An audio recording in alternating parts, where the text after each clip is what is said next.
Hey, what's going on, everybody? Welcome back to Breaking It Down. This is episode 4, and we are continuing our series on sleep today. My name is Chris Maraboli, and as always, I'm joined by Dr. Sherry. How are you doing today, Dr. Sherry? I'm doing great. Thanks for asking. Glad to hear it. I'm glad to hear it. Powerful podium series on sleep we did this week. We're getting some good feedback on that, and sleep is one of those things that I feel like we don't give enough attention to as far as our overall health is concerned. I can't agree with you more. In fact, I really would love to start with a story about back from the dark ages when I was a resident, before the Libby Zion case, actually. Well, what's that? That's the Libby Zion case. Yeah, of course you don't know. What am I even thinking? So Libby Zion that case probably occurred in 1984. That was before you were born, right? Well before. Okay, that's a scary thing for me. So in 1984, a young woman named Libby Zion was admitted to Cornell University Hospital. And at the time, she was attended to by interns and residents. The attending physician was not there. And she had been started on a medication called Nardil for depression. She came in with agitation and low-grade fever, and the diagnoses that would come up by the residents were insufficient. So they gave her medication because she was agitated, called Demerol, which interacted with the antidepressant medication and caused her to have a temperature that rose to 107. That's and high. That's really high, very dangerously high. Yeah.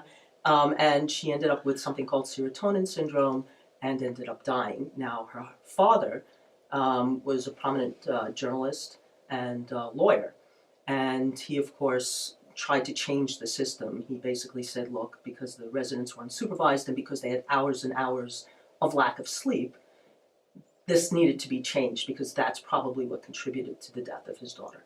And so the laws were changed. There was a commission formed, the Bell Commission, and the laws were changed, which came into effect that limits the number of hours that physicians in training can work.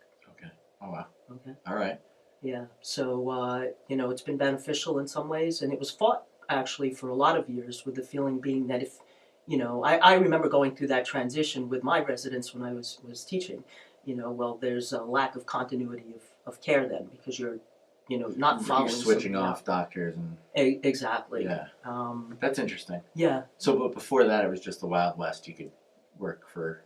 Oh, it was wild, yeah, depending on what type of service you were on. Surgical residents would be on staff for a week at a time. When I did my ICU residency and training, I did, I don't know, maybe 3 days at a time, that kind of thing. Wow. Oh, so you were on for just 8. How do you maintain... I'm trying to think. I mean, I've worked a 12-hour shift before, and at the end of it, I get a little delirious, so... Yeah, well, that brings me to a story that I'd love to tell you. Yeah. Again, when I was a resident, and I guess I was chief at the time, or at least the senior person on that day. So I was supervising younger students under me, medical students, interns, and residents, and they called a code. So I responded, took care of the code, and then went about the evening business of, making sure that other patients that were being admitted were taken care of, and making sure that everybody was ready for morning rounds, which were brutal. When the attendings came in, the senior doctors came in, they wanted to know what you did the night before, and you had to understand the diseases, the differential diagnoses, and they wanted you to explain exactly how you took care of people that night. So I got to bed at about 5:30 that morning, and at roughly 10 to 6, I got awakened by the nurses, and they said, you were a superstar last night. You were phenomenal. I can't believe you brought that person back. But you forgot to sign some orders. And I looked at them, and I thought they were joking. I said, what are you talking about? And they said, what are you talking about? You don't remember the code? And I didn't remember running the code at all at that point. It was crazy. And, yeah, it was absolutely insane. So until this day, I still don't remember the details of that event. Oh, wow. So you were running on autopilot? I was running on autopilot, yeah. That's incredible. I mean, that's something else. And then, so, wait, the nurses woke you up. Does that mean you were sleeping? So from 5:30 to 10 to 6, I was asleep, yeah. Sleeping in the hospital then? Oh, yeah, you don't leave the hospital. Oh, you don't go home? No. Oh. In those days, you didn't go home. Oh, wow. Yeah, you stayed. And even now, you said. Oh wow, that's some crazy commitment. That's insane. Yeah. So Chris, what is it that keeps your generation up at night? Well, I think it's a number of things actually. I think that with my generation, we have it's kind of cool. It's like the gift and the curse at the same time. We're never not connected to the rest of the world. So I think because of that, there's a lot of anxiety, a lot of social anxiety that comes with it. You can stream anything you want on like Netflix or Hulu or whatever service you use. You're constantly connected to all of your friends through texting, email, social media, up 1, 2, 3 a.m. posting pictures from this amazing time they had today, and all you did was sit in bed. And so you have this social anxiety, this kind of like this fear of missing out, that you need to be a part of something. Yeah, that's something I just don't relate to at all. Yeah, really? No, I don't have a fear of missing out. You know what? I think I'm starting to lose mine. That may be a good thing. Yeah. You're hanging out with me, that's why. Exactly, it's rubbing off on me. Yeah. But I think all things like that, work, I find it interesting that there's kind of no rules that stop work from reaching out to you when you're not at work. That's absolutely true. Yeah, there's nothing that stops you from getting a work email at 8 p.m. on a Thursday night when you're eating dinner or something like that. And I think that that's kind of weird. And I don't know, was it always that way? Well, for physicians, it in kind your of is. field. Yes, in my field, but no, it wasn't always that way. I remember, days where my father worked 9 to 5, and weekends were weekends. Malls were not open. Do you remember that time at all? No. Did you even know that existed? I did not know that existed, actually. Yeah, there were what we now call blue laws, right? So, right. Yeah, where on the weekends, especially Sundays, malls were not open. It was family time, and that was it. Families got together, extended family got together for meals, and that's the way it was. That's the way it was. There are good and bad things to that, but there is some kind of comfort in knowing that there's a kind of a cushion, and no matter what, there's this network of people that are always going to be there for you, regardless, and who accept you as you are. That is fantastic, and that's actually funny you say that, because I didn't know it was ever like that here, but if you go to certain parts of Europe, Sundays are still, everything's closed. Oh, absolutely. And that's kind of crazy to me. Super inconvenient, but You managed to do your shopping and everything else another day. Yeah, I guess you could. That's There's always Amazon. Do you think that not having those blue laws and having so much heavy advertising towards shopping and consumerism, and try watching a football game without a Bud Light commercial, do you think that contributes to our overall anxiety and lack of sleep? I think it does. I think that in general, people are losing their sense of self because you're bombarded all the time by advertisements and that feeling that you're missing out, that you should be wanting something other than what you have. And if you're not centered and you don't have a really good sense of self, then that can present, as anxiety. Yeah, that's interesting. Mm-hmm. I wonder, what do you think, for someone like me, who I definitely get socially anxious at moments, what do you think are some steps I can take to get out of this, to kind of make myself feel a little better? I think the first thing you need to do is learn not to have anxiety when you shut your devices off. Life will go on. Right. Your texts will be there when you turn it on again.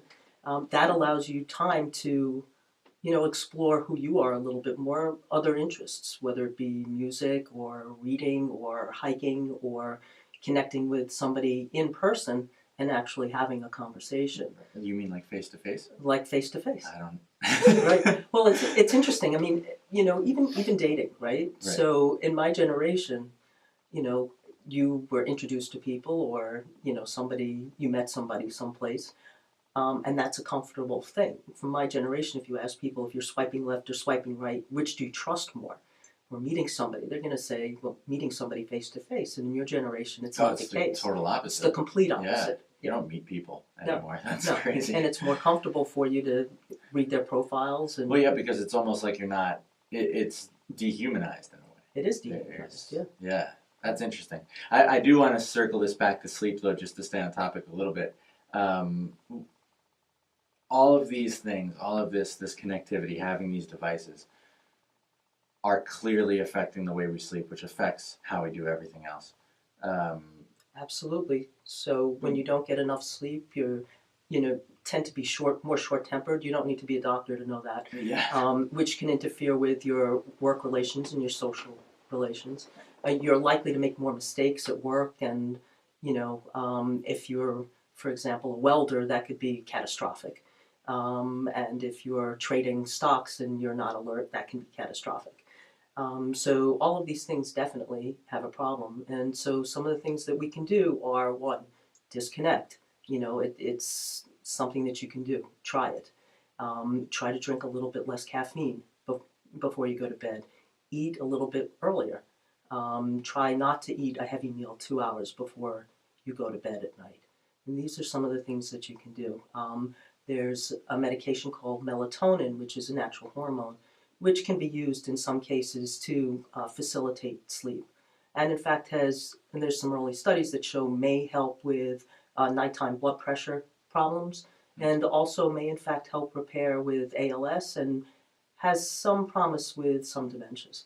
Oh, that's interesting. Yeah. And you can get that anywhere. Melatonin. I see. Yeah, melatonin. Yeah, that's very ubiquitous. Yep. That's interesting. And then the recommended amount of sleep is about 7 hours, right? Correct. You can do these experiments yourself. I mean, get less than 7 hours of sleep, and you'll notice a difference. Oh, absolutely. In how you're acting, how your brain functions. Right. Really, I think we should pose a challenge. That sounds great. I think let's pose a challenge. I think let's both do it. Okay. So that we hold to it, and then I would like to challenge everyone listening to this. For 1 week, do 2 weeks if you're ambitious, but for 1 week, 7 days, go to bed at the same time every night. Wake up at the same time every morning. Try not to drink alcohol. Don't eat before bed. What, 2 hours you're saying? About 2 hours. About 2 hours. Don't eat 2 hours before bed. Cut down on the caffeine a little bit, especially before bed. Make your room comfortable. Make sure the temperature is comfortable. Yeah, that's temperature is comfortable. How much does lighting go into that? That's an excellent question. Lighting definitely affects your sleep-wake cycle, because it will trigger melatonin. So if your room's dark, that helps. Interesting. Okay, cool. Which is why devices also interfere, because of the blue wave. But you gotta just put them down, huh? yeah, absolutely. Put them in a drawer. Put them in a drawer. Lock them up. Lock them up. Do How what you long have to before do. sleep should you lock them up? Do you think? I would start that routine probably, if you can, about 2 hours. About 2 hours before. Okay, this challenge just got difficult. Mm-hmm. So His challenge just got big. But my advice to you would be not to do it all at once. So if you start, an exercise campaign, right, and you decide you run, and the first day that you run 10 miles, and you feel okay afterwards until 48 to 72 hours after, where you feel absolutely aching in every bone, you're going to stop. But if you, run a quarter of a mile and then walk, and then run a quarter of a mile and then walk, and that's all you do for the first week, a mile, you're going to feel good about yourself, because you're less likely to have those problems.